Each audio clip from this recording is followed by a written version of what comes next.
Salut, c'est Anthony, je suis ravi de vous retrouver pour cette nouvelle vidéo. Aujourd'hui, on va s'intéresser aux différents calculs qui permettent de savoir précisément si un bien immobilier sera rentable ou non. Ces calculs permettent de ne pas tomber dans le piège de s'impliquer émotionnellement dans la visite d'un bien immobilier et de s'en tenir uniquement aux chiffres pour prendre votre décision. Ce sont des calculs qui sont très simples mais qui vont vous demander de récolter un certain nombre de données, soit directement auprès du propriétaire, soit auprès de l'agent immobilier, pour faire l'estimation la plus précise possible du rendement potentiel de votre investissement. Mais si ce n'est pas encore fait, pensez à vous abonner à la chaîne et à activer la cloche pour recevoir chaque semaine des vidéos consacrées à l'atteinte de la liberté financière en partant de zéro. Alors quand on se lance sérieusement dans l'investissement immobilier, il faut absolument garder en tête que tout ceci constitue une entreprise. Il faut vraiment être rigoureux dans vos méthodes de calcul pour savoir exactement si un investissement sera rentable ou non. Quand vous visitez un bien immobilier, il faut absolument ne compter que sur vous-même et ne pas vous laisser endormir par certains agents immobiliers qui mélangent un petit peu les chiffres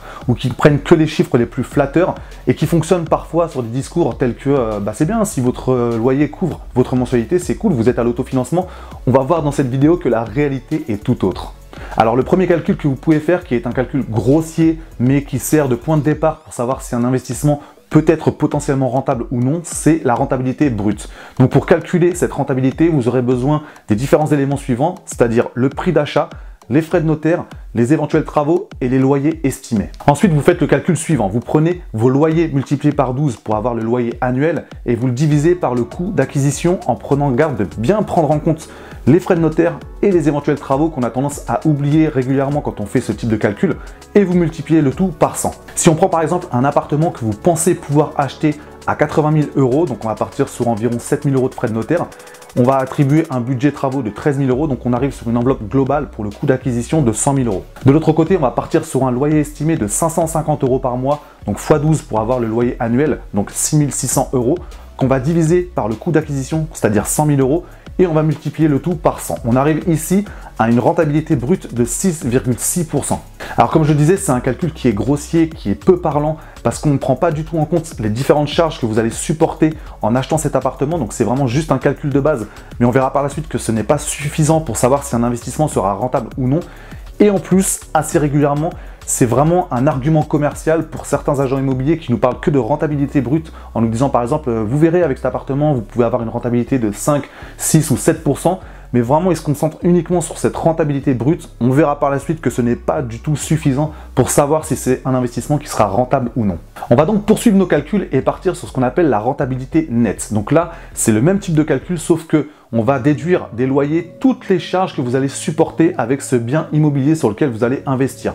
Et en plus, on va intégrer ce qu'on appelle une vacance locative. Donc, c'est pas le locataire qui part en vacances, c'est juste le moment où vous avez un appartement qui est vide entre deux changements de locataire. Donc, par exemple, là, dans ce qu'on va expliquer, on va partir sur une vacance locative de 15 jours, ce qui reste relativement raisonnable quand on a investi sur un appartement qui est demandé, où il y a de la demande, et dans lequel on estime qu'on n'aura pas besoin de beaucoup de semaines avant de retrouver un nouveau locataire. Alors si on reprend le calcul, on repart sur ce loyer annuel qu'on retranche de 15 jours pour vraiment prendre en compte cette vacance locative. On enlève toutes les charges qu'on va supporter avec cet investissement immobilier. Donc ce total, on le divise toujours par le coût d'acquisition et ensuite on multiplie par 100 pour avoir la rentabilité nette. Alors on va partir du principe que vous êtes sur une location meublée à l'année, donc vraiment une location classique. Pour faire ce calcul de rentabilité nette, vous aurez besoin des éléments suivants. Premièrement, la taxe foncière. Deuxièmement, les charges de copropriété que vous ne pourrez pas récupérer sur votre locataire. Troisièmement, l'assurance propriétaire non occupant. Quatrièmement, là on l'a déjà pris en compte, c'est la vacance locative de 15 jours pour vraiment partir sur des chiffres réalistes. Et enfin, ça c'est hyper important, on a tendance à le négliger, les frais d'entretien. Donc c'est vraiment tout ce que vous allez devoir supporter pour garder votre appartement en bon état. Il y a des années, vous n'aurez pas besoin de faire grand chose dans l'appartement, mais il y a des années, vous aurez besoin de redonner un coup de propre dans l'appartement. Donc là, on va partir sur un budget en une estimation environ de 5% du montant annuel du loyer. Si on reprend notre exemple précédent, cela donne 6 325 euros de loyer en prenant en compte une vacance locative de 15 jours, auquel on va retrancher donc les différentes charges qu'on va supporter dans cet appartement. On va partir sur 550 euros de taxes foncières, 480 euros de charges de copropriété non récupérables sur votre locataire, 120 euros d'assurance propriétaire non occupant, 316 euros de frais d'entretien. Donc ça nous donne un total de 4 859 euros qu'on va toujours diviser par le coût d'acquisition de 100 000 euros et qu'on va multiplier par 100. Donc là, quand on fait ce calcul, on arrive à une rentabilité nette de 4,85%, soit presque 2 points de moins que la rentabilité brute qu'on a calculée tout à l'heure. Alors ce calcul de rentabilité nette est déjà beaucoup plus parlant que le simple calcul de la rentabilité brute, mais il n'est pas encore suffisant pour vraiment avoir une vision d'ensemble et savoir si votre investissement sera réellement rentable ou non. Pour cela, vous devez absolument prendre en compte une donnée qui est extrêmement importante et à côté de laquelle on passe très régulièrement, c'est la fiscalité. Donc ça, c'est ce qu'on va appeler la rentabilité nette.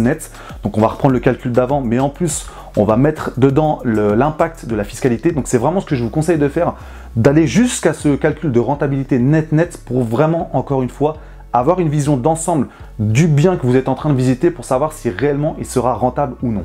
Alors on vient de voir les 3 calculs de rentabilité jusqu'à arriver à cette rentabilité nette qui est déjà beaucoup plus parlante, mais il existe un autre calcul que vous connaissez certainement qu'on appelle le cash flow, qui je trouve est encore beaucoup plus parlant parce que concrètement le cash flow c'est la différence entre les rentrées et les sorties que vous allez avoir avec cet appartement, donc les rentrées et les sorties d'argent, la différence entre ces 2 points là.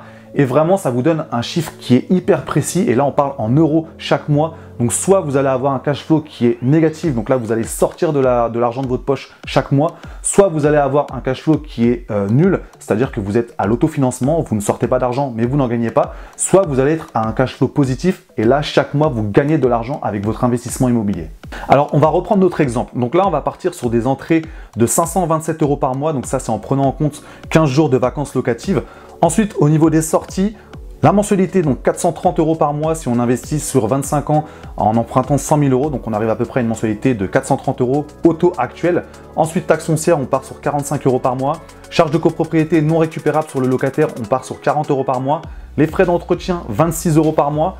L'assurance propriétaire non occupante, donc 10 € par mois. Les impôts, on va partir du principe qu'on n'a pas d'impôts à payer sur les premières années parce qu'on est sur du meublé, même si par la suite, forcément, il y aura peut-être un impact au niveau de la fiscalité. Là, on arrive à un total de 551 € par mois. Et si on fait le bilan, on arrive ici à un cash flow négatif de 24 € par mois. Donc en gros, vous allez rajouter de votre poche 24 € par mois pendant toute la durée du crédit. Alors dans notre exemple, tout à l'heure, on était sur une rentabilité nette de presque 5%, alors que là, lorsqu'on fait le calcul du cash flow, on arrive à un cash flow qui est négatif. Donc ça permet vraiment de prendre conscience qu'il ne faut pas s'arrêter uniquement au calcul de la rentabilité, mais vraiment partir sur ce calcul du cash flow pour concrètement savoir si chaque mois, on va devoir sortir de l'argent de notre poche ou si on va gagner de l'argent avec cet investissement immobilier. Et encore sur cet exemple, on est parti sur une fiscalité à 0 € par mois. Donc ça, c'est vraiment l'hypothèse de quelqu'un qui sait optimiser sa fiscalité. C'est pas forcément le cas de tout le monde, surtout au début quand on est débutant, on a tendance à négliger cette partie fiscale. Donc c'est quelque chose qui peut encore plus impacter votre cash flow, d'avoir un cash flow encore plus négatif. Donc encore une fois, j'insiste là-dessus.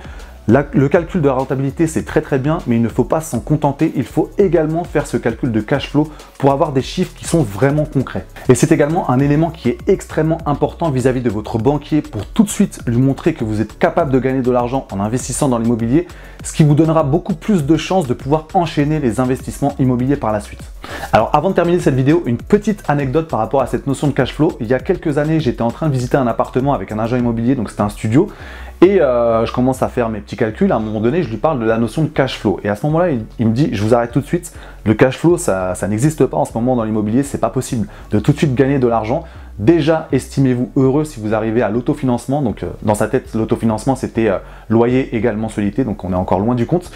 Et dans ma tête, je me suis dit, ok, pas de souci, c'est votre discours, parce que je savais que de mon côté, j'avais déjà une colocation qui tournait et qui me générait 400 € de cash flow positif par mois.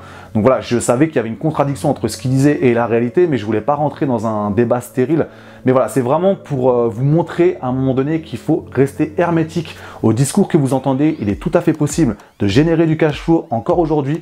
C'est juste que voilà, il y a des techniques à utiliser. Il faut savoir valoriser un bien pour augmenter le loyer. Il faut savoir aussi négocier le bien à l'achat. Ça, c'est hyper important. Donc, on va pas en parler aujourd'hui parce que la vidéo serait trop longue. Mais voilà, vraiment, j'insiste là-dessus. Restez hermétique aux différents discours que vous pouvez entendre qui parfois peuvent nous démotiver. Gardez votre cap, soyez rigoureux dans vos calculs et je peux vous assurer que vous allez réellement obtenir du cash flow positif par mois. Nous voici maintenant arrivés à la fin de cette vidéo. Dites-moi dans les commentaires si vous avez déjà commencé à investir dans l'immobilier et si vous arrivez déjà à générer du cash flow positif par mois. Et surtout, comment vous organisez vos visites pour être sûr de savoir si un bien sera rentable ou non. Si et seulement si cette vidéo vous a plu, pensez à mettre un pouce bleu pour l'algorithme de YouTube et également à vous abonner à la chaîne si ce n'est pas encore fait et à activer la cloche pour recevoir chaque semaine des vidéos consacrées à l'atteinte de la liberté financière en partant de zéro. Merci pour votre attention, j'ai vraiment hâte de vous retrouver pour la prochaine vidéo. D'ici là, on ne lâche rien pour progresser chaque jour vers l'atteinte de notre liberté financière. Je vous dis à très vite.